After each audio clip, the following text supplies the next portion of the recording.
Bienvenidos a un nuevo episodio de Cafecito. Y bueno, pues aquí tengo el honor de estar acompañada de grandes doctores. Muchas gracias por estar aquí, doctores. Es realmente muy bonito poder contar con su presencia. Han habido cambios y ha sido un trabajo para que ellos puedan estar aquí. De verdad se les agradece mucho. Y bueno, pues para comenzar, quisiera que el público los pueda conocer un poquito. Bueno, doctor Mendoza, por favor, ¿nos podría hablar un poquito de su trayectoria? Muchas gracias, realmente me siento agradecido por tu invitación y estar contribuyendo con lo poco que sabemos en esto, lo que es el tema de la inteligencia artificial. Saludar a todos los televidentes que siguen este canal. Bueno, mi nombre es Marcelino Martín Mendoza Coronel, actual jefe del Departamento Facultativo de Ciencias Morfológicas de la Facultad de Medicina de la UNSA, mi segunda gestión. Soy docente de la Cátedra de Anatomía y Neuroanatomía de nuestra facultad. Bien, doctor Zambrana, por favor. Bueno, mucho gusto y felicitaciones por esta iniciativa. Un saludo a los organizadores y a la facultad misma. Yo soy Guido Zambrana, docente de la Facultad de Medicina, médico.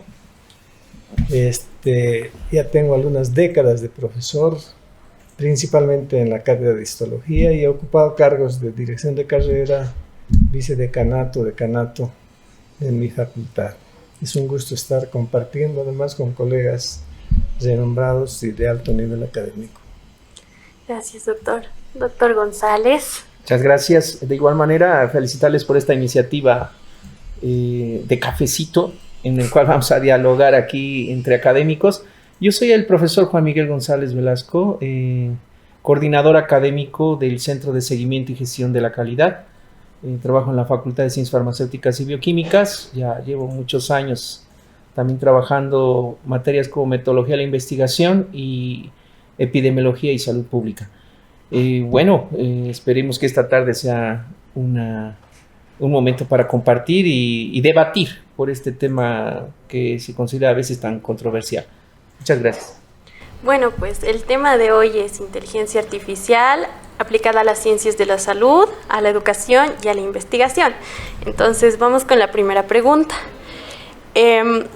Doctores, ¿ustedes qué niveles de inteligencia artificial conocen que se pueden aplicar al campo de la salud? ¿Cómo han evolucionado a través del tiempo?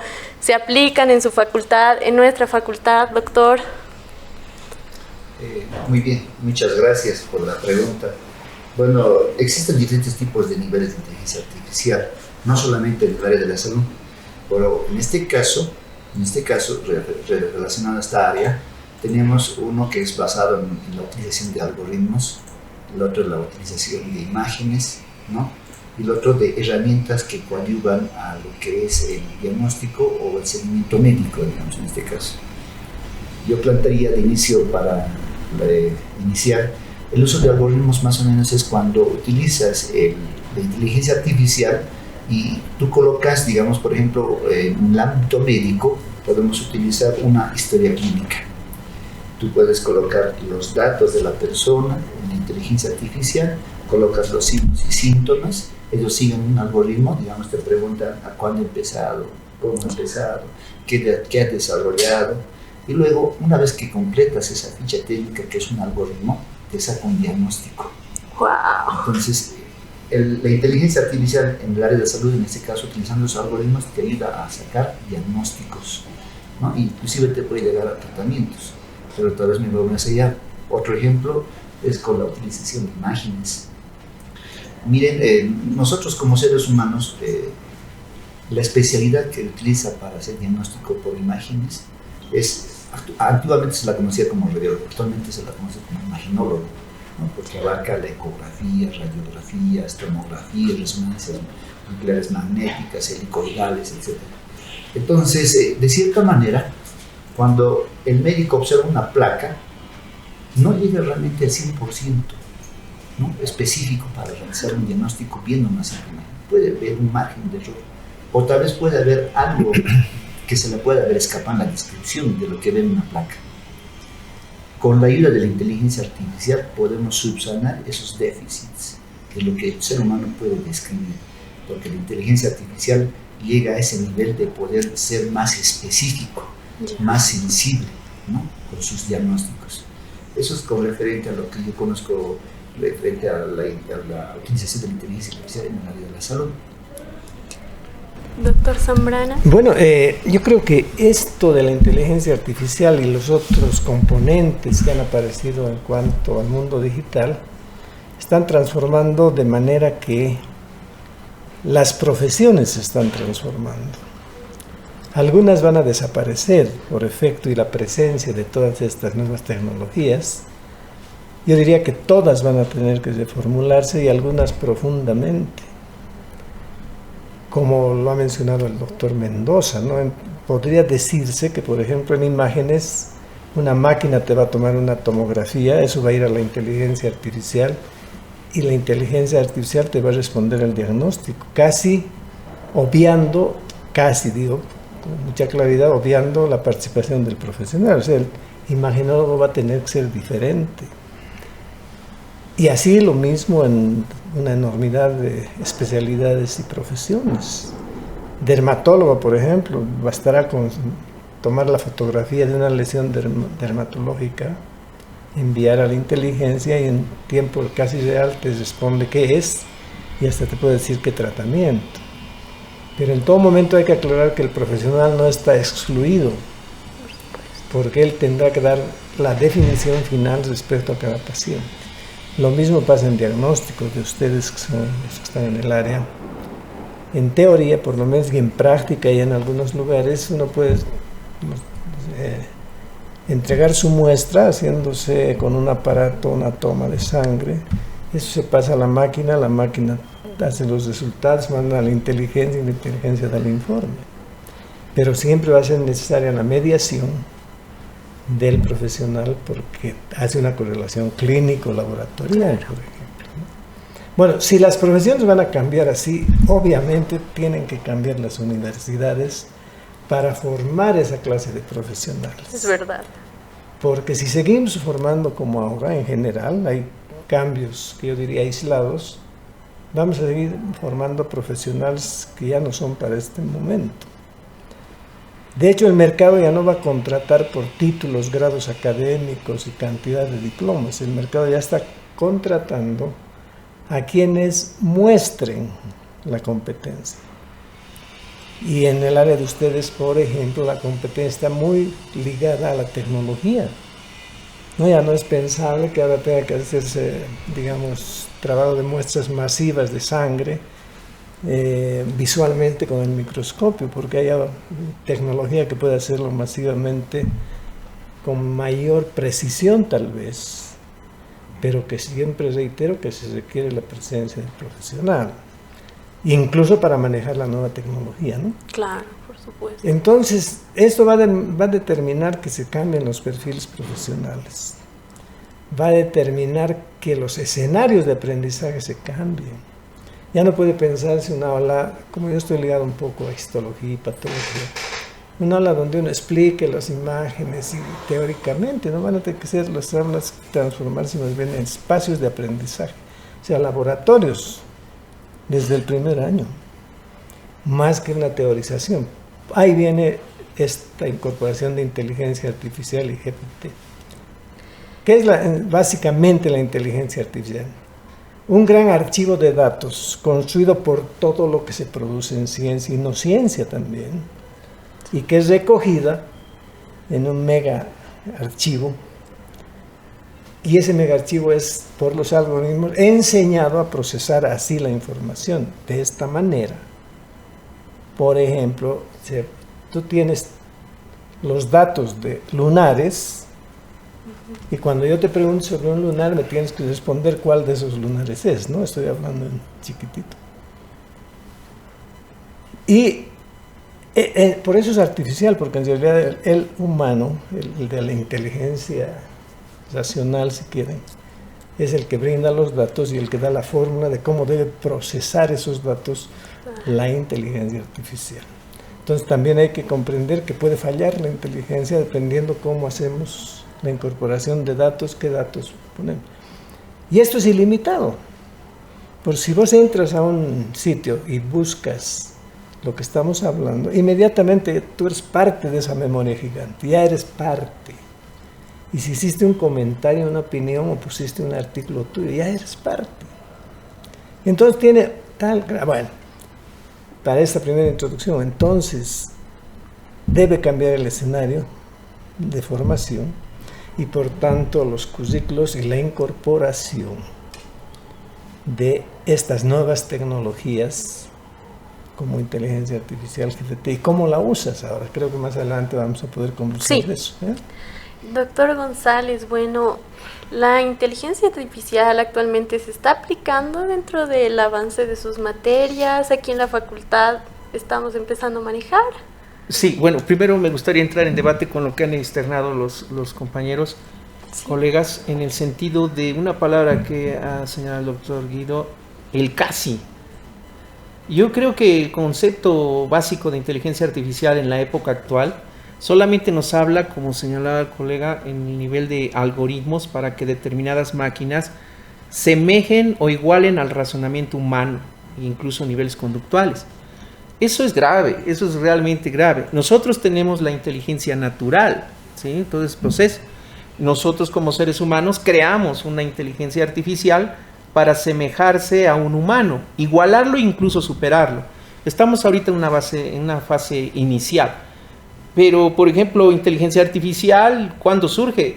En 1948. Eso no es algo que surgió recién. Fue en 1948 con un estudio de neuronas que se hizo en esa época y que lógicamente, recuerdo bien, en la Segunda Guerra Mundial también se aplicó. Pero en esa época no había la tecnología para poder desarrollar ese protocolo de neuronas artificiales que semejaban a la inteligencia humana. Por ejemplo, en el campo de las ciencias de la salud sí hay muchas aplicaciones sin darnos cuenta. Poco a poco hemos integrado, por ejemplo, historia clínica electrónica digital, el manejo de la voz en el campo de la salud también. Los médicos creo que son los que más se han ido beneficiando en esto, porque ahora solo hablas y tú puedes generar una historia clínica, puedes redactar sin escribir tú, sino sencillamente a partir de la voz. Puedes generarte, por ejemplo, cursos de avanzada a nivel del campo de la salud sin tener que estar leyendo el libro, sino lo vas manejando, de tal manera que creo que en el mundo de la salud, que es un solo campo, se viene aplicando muy bien. El otro campo es educación, que también tenemos varias aplicaciones.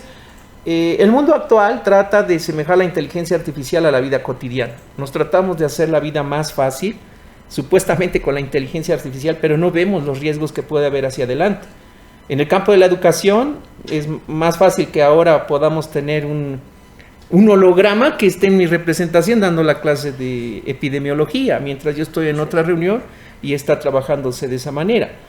Los estudiantes del área de la salud también tienen smartphone, tienen una serie de tecnologías que se encuentran en sus celulares y aplican la inteligencia artificial.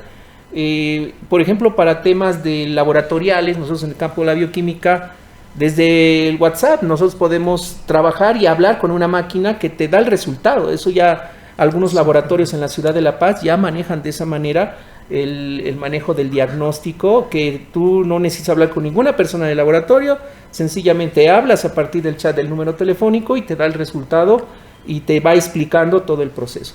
En el campo de las ciencias farmacéuticas hay muchas aplicaciones. Hace unos 10 años estando en Madrid, me acuerdo que veía en un hospital cómo un robot hacía nutrición parenteral. Le estoy hablando de 10 años y yo me quedaba sorprendido y decía, barbaridad, esto va a llegar algún día a Latinoamérica y miren dónde estamos, aquí ya está. Entonces, esos robots, por ejemplo, pues manipulan y hacen lo que el ser humano está dominando. Entonces, al final de cuentas es un proceso de dominación y estructuras de poder, la inteligencia artificial, que sí me gustaría debatir más adelante, pero de manera general creo que la definición base de inteligencia artificial va a ir cambiando y ahorita estamos sencillamente en una fase de que buscamos respuestas. Por ejemplo, desde el 2018 estamos en un nivel 4 de ChatGPT, es decir, es esa aplicación que tenemos ahora en software libre, incluso en las computadoras, en el cual yo le pregunto y él me responde. Estamos en un nivel 4 desde el 2018, pero ya no solamente es que me responde, yo puedo dialogar. Entonces es un avance que va a ir creciendo, y lógicamente en el campo de la salud tenemos que aprovechar. Excelente. Bueno, una pregunta que me surgió a partir de lo que comentaron. Bueno, el doctor Guido hablaba de que es como un almacén, ¿no? En el que cualquier persona que haga utilización de ChatGPT, por ejemplo, ¿no? Como mencionaba el doctor González, puede introducir información. Ahora, ¿ustedes conocen cómo es que se realiza el filtrado de la información que se le proporciona a la inteligencia artificial? Bueno, precisamente el que brinda los datos, pero sobre todo el que quiere que esos datos sean procesados de una manera, es el que crea los filtros para buscar el algoritmo que responda a tus necesidades. Ya. En lo práctico, en este momento tú puedes, si te dan una tarea sobre determinado tema, células supongamos, tú puedes pedirle en el GPT, pedirle que te haga un resumen sobre célula de 500 palabras, y te las da en el acto. Le puedes volver a decir, ahora de aquí sustráeme 10 preguntas tipo test con 5 posibilidades, etc. Y le das, te recibe y en el acto te responde. Pero ahora además quiero hacer una presentación de PowerPoint y por favor dame 10 redacciones para 10 diapositivas en PowerPoint. Eso lo haces en 15 minutos.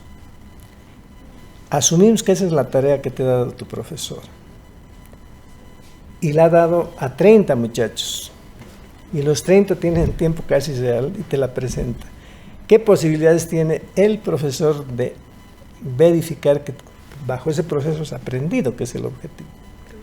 O solo has hecho un proceso de manejar la inteligencia, presentar la tarea, te dicen todo muy bien y físicamente el profesor no te va a poder calificar todo eso, ¿no es cierto? Leer todo eso probablemente. Entonces, la forma en que preguntas, ya para lo práctico, es bien importante, ¿no? Es decir, porque si tú preguntas erróneamente, la propia máquina o la propia internet te va a decir, no te entiendo, aclárame. O si preguntas de una manera inadecuada, te va a responder también de manera inadecuada. Lo interesante es que todo ese procesito que has hecho ya entró a la inteligencia, ya entró al archivo. Es creo que una manera de un poco explicar Claro. lo que ocurre, ¿no? Bueno, entrando en un poquito el tema más polémico, que creo que todo el mundo está en eso, ¿cuáles consideran que serían los efectos perjudiciales del uso de inteligencia artificial en las ciencias de la salud, especialmente en los estudiantes que nos estamos formando para ser parte de esta área, de estas áreas después, ¿no? No, como dijo el profesor Guido Zambrana, ya mencionó los beneficios que tenemos a través de la inteligencia artificial. O sea, podemos lograr tareas, trabajos en segundos o minutos, porque tú le preguntas y te responde y te lo hace todo. Y al ver eso, lo que estamos logrando es que sustituyamos las funciones intelectuales, manuales o psicomotrices del estudiante que tiene que aplicar en su aprendizaje. O sea, le estamos quitando la calidad o la cualidad de que el estudiante pueda pensar, porque la inteligencia artificial se lo va a hacer, se lo va a pensar, se lo va a hacer la pregunta, se lo va a razonar, como dicen, ¿no?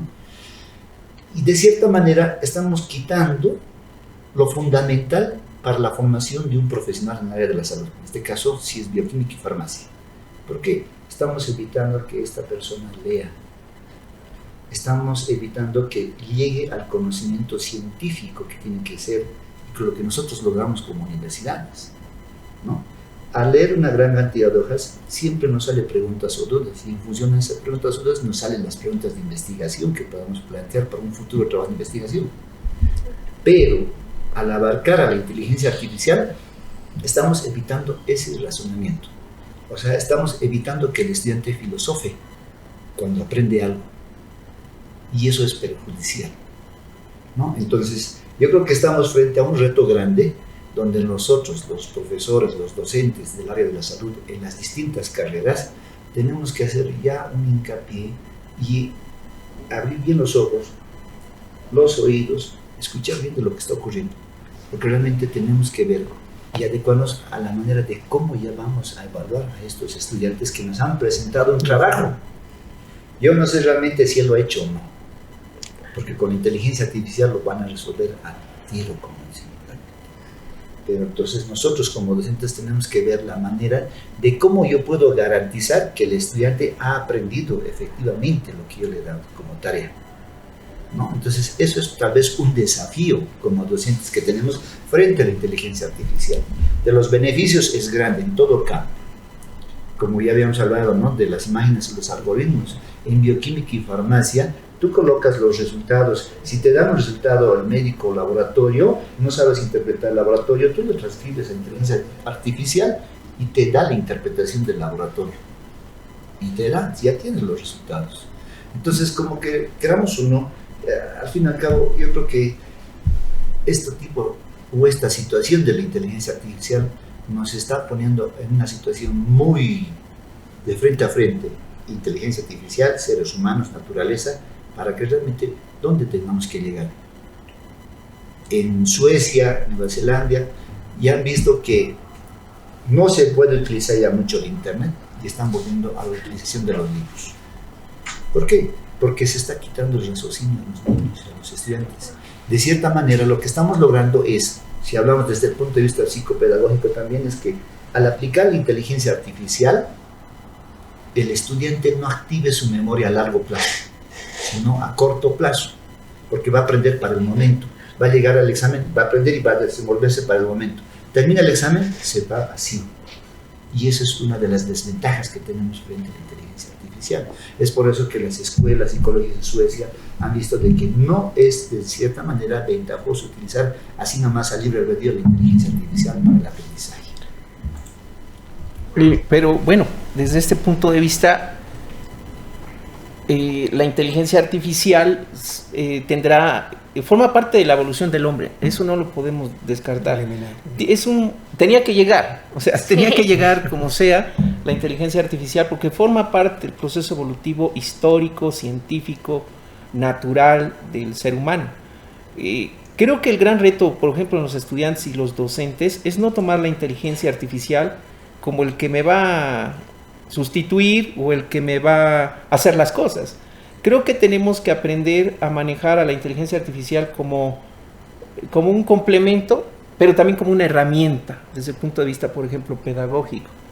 Eso va a permitir que los procesos de enseñanza-aprendizaje también cambien y que los procesos de inteligencia artificial pues te permitan solucionar algunos problemas que a lo mejor tú solo no lo podrías hacer. Pero hay que tener cuidado en esto, o sea, ese es un tema que tenemos que nosotros tener mucho cuidado. Yo hace unas 2 semanas en otra conferencia he señalado que en las últimas 6 meses se está prostituyendo la palabra inteligencia artificial a no más dar. Todos quieren hablar de inteligencia artificial y señalar varios tópicos, pero a veces lo señalamos con sentido de miedo a lo que va a pasar.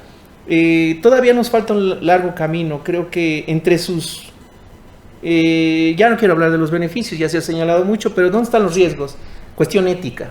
El aspecto ético en investigación, por ejemplo, hay que tomarlo con calma, porque los que son investigadores en nuestras facultades podemos caer, aún así caemos en elementos de falta la ética en la investigación. Con la inteligencia artificial también podemos entrar en eso. Todavía sigue siendo la inteligencia artificial un sistema caro para los países, por ejemplo, para América Latina. No olvidar que la inteligencia artificial como tal, ¿cuáles son los 2 países que están en carrera ahorita en el mundo? Desde el punto de vista tecnológico es Estados Unidos. Ellos están en ese avance tecnológico y ellos nos están haciendo depender de eso como siempre lo hacen. Pero desde el punto de vista de la aplicación son los japoneses, están en el mundo asiático, que cada vez nos muestran, por ejemplo, en un campo nada más, en el tema de androides o humanoides, etcétera, cada vez más sofisticados. ¿Qué le falta? La visión y que logre entrar en ese proceso de tú a tú como un ser humano. Todavía está en esa visión artesanal, gracias a Dios, porque digo, a eso hay que irlo tomando tomando con calma. La seguridad de los datos, ese es otro tema que hay que tomar con cuidado, porque al final de cuentas información que está en la nube, ¿sí? Ciertamente es cuál es la cara de la inteligencia artificial. Yo siempre me imagino esos grandes ordenadores, está con mucha información y demás, pero no tiene rostro, pero sí funciona, ¿sí? Entonces nosotros tenemos que tomar en cuenta eso, el tema de asegurar los datos, el tema del aspecto ético. Sí, yo creo que en el campo de la salud beneficia mucho para detallar el diagnóstico, por ejemplo, es muy importante para el campo médico. Y el otro elemento que es caro y nos hace altamente dependientes de otros, y yo creo que hay muchos elementos más en temas de riesgo, más que elementos todavía de beneficio. Hay mucho que trabajar. Y yo llamo a la reflexión como educadora, que tomemos esto con pinzas, con calma, nos empapemos de lo que se trata esto, para poder aplicarlo, ¿sí? Y lógicamente entrar en esos mundos que, bueno, ahora por lo menos se habla de 3 grandes niveles macro en el mundo de la inteligencia artificial, mientras algunos países nos hablan de la inteligencia artificial compleja, en otros niveles suprainteligencia, que ya algunos nos hablan, nosotros estamos en inteligencia artificial general, por ejemplo, en una general, ¿sí? Y nos da miedo. Ahora imagínense con estos elementos que ahora estamos señalando. Bien, y para terminar, una última pregunta. ¿Ustedes qué consejo nos darían a los estudiantes para utilizar esta herramienta de una forma consciente, para que no nos perjudique a la larga, pero sí lo utilicemos como un apoyo, ¿no? ¿Qué aconsejarían? Permítame antes tal vez acotar a lo que decía el profesor. Realmente es importante tomar en cuenta que la inteligencia artificial, si bien nos facilita una respuesta a lo que nosotros pedimos, no nos da la seguridad ni la responsabilidad de la información que nos da. Claro. O sea, puedes pedir detalles de una célula, la función mitocondrial o cómo está estructurado un hueso, etcétera, pero no te pone las referencias bibliográficas específicas como manejamos en investigación, ¿no ven? Manejar las normas de Vancouver, APA, ISO, etcétera. Entonces, esa sería una de las deficiencias.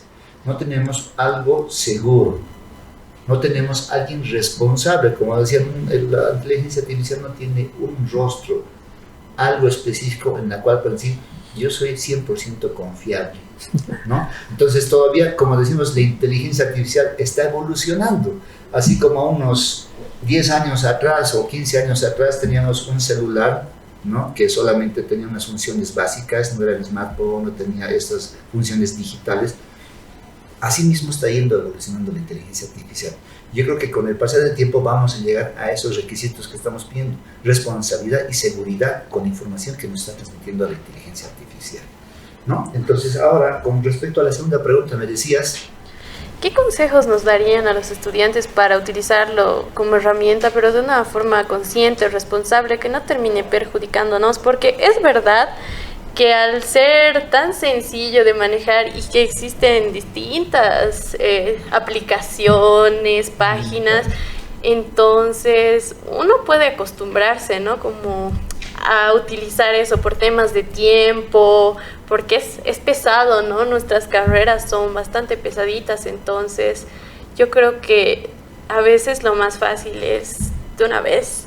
Y como ustedes decían, no aprendo, pero ¿qué nos aconsejarían para encontrar un equilibrio en ese sentido?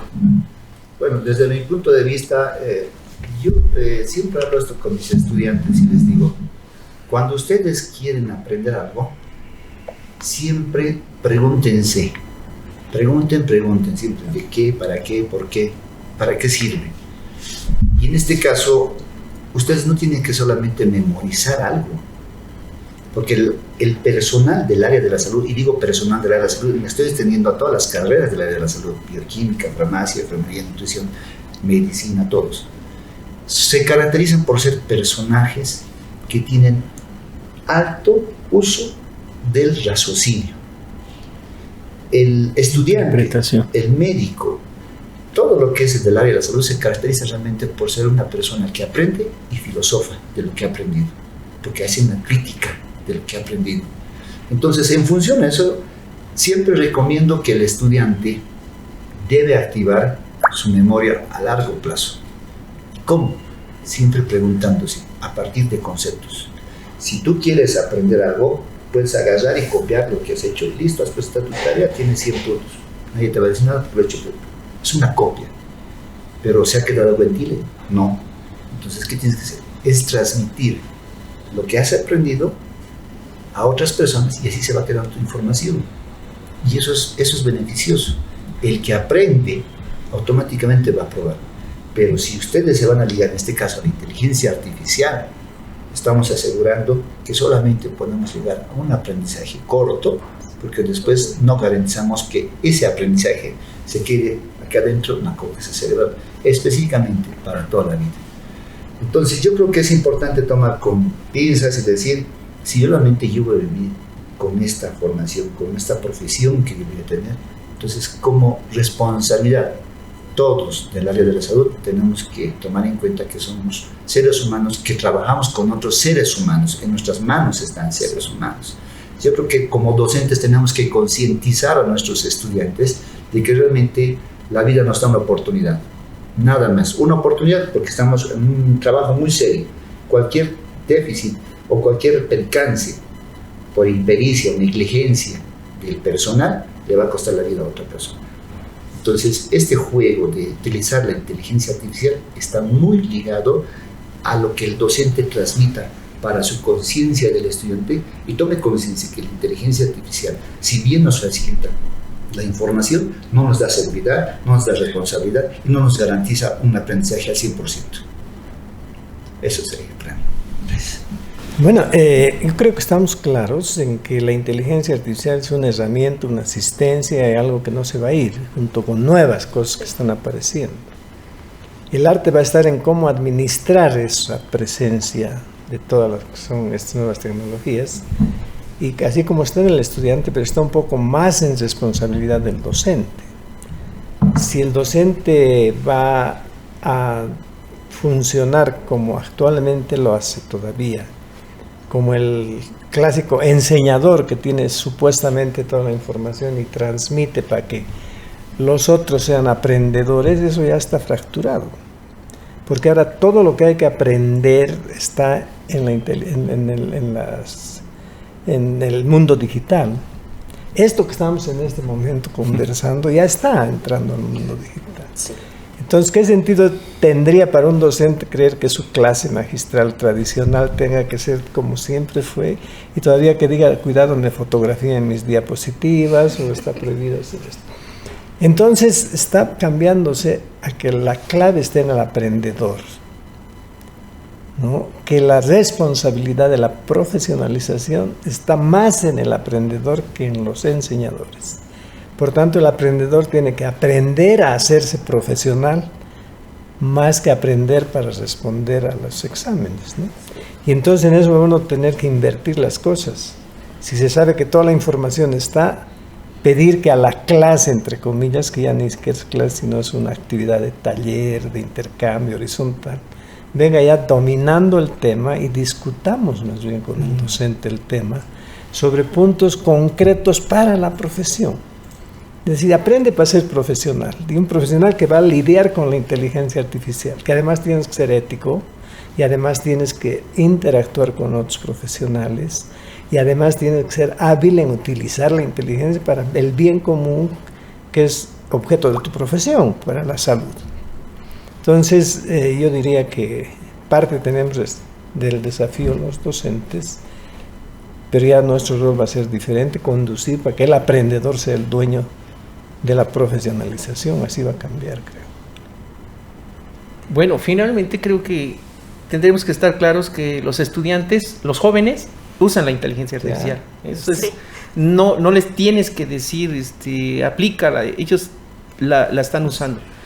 A mí me preocupa el nivel generacional de los seres humanos. No es lo mismo la inteligencia artificial para los que nacieron en los años 70, 60, 50, 40, a los niños de 5 o 6 años que estos temas para ellos lo traen innato. Sí. Ellos manejan de una manera diferente el concepto de inteligencia artificial en la práctica. Entonces, por ejemplo, como decía Pierre Bourdieu, los seres humanos, una de sus grandes invenciones fue el lenguaje. Entonces, el lenguaje se va a ir modificando. Ahora vamos a hablar de un lenguaje artificial en el cual tenemos que aprender. Ahí entra el poder del dato. el dato es grave, lo que estamos generando son más datos. Al final se maneja a través de datos todo esto.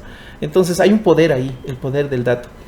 Y yo comparto con lo que señalan los colegas, creo que esto hay que verlo con qué es lo que yo quiero aprender de inteligencia, por qué quiero aprender eso en inteligencia, cómo lo voy a aplicar y bueno, ¿para qué me sirve esto? Eso creo que son 4 preguntas clave que los estudiantes deberían preguntarse, pero yo creo que la gran recomendación es que siempre lo hagan con sentido ético. Eso es algo que les recomiendo en todo momento porque se nos viene un boom del poder del dato, del poder del nuevo lenguaje, en el que yo me imagino en unos 50 años, si bien vamos a ser sustituidos, creo que los nuevos profesionales, una de sus competencias será el dominio de la inteligencia artificial dentro de su profesión. De tal manera que ya hablaremos de otro tipo de, incluso de movilidad, otro tipo de ciudades, otro tipo de aplicaciones de la profesión, pero creo que las profesiones no se van a perder, se van a adaptar a esos cambios. ¿Sí? Entonces va a tener otro tipo de presentación. Y nada, muchas gracias, muy bueno el debate. A ustedes, doctores, muy lindo tenerlos aquí. La verdad es que el tema es muy interesante, muy amplio. Me gustaría hacerles una invitación para que vengan una siguiente vez con claro que sí. este tema, distintos temas. Un gusto tenerlos aquí. Y bueno, doctores, un presente de parte de Cafecito. Muchísimas gracias por estar aquí. Ha sido un tema súper interesante, realmente daría para hacer varios debates, varios programas. Me quedo con la reflexión que han dado de utilizar la inteligencia artificial con ética y pensar, ¿no? Como ustedes decían, en qué quiero aprender, hasta dónde quiero llegar. Muchas gracias por todo y bueno, pues nos vemos en un siguiente cafecito. Chicos, pueden encontrarnos a través de todas las redes sociales de Biofar TV. Muchísimas gracias.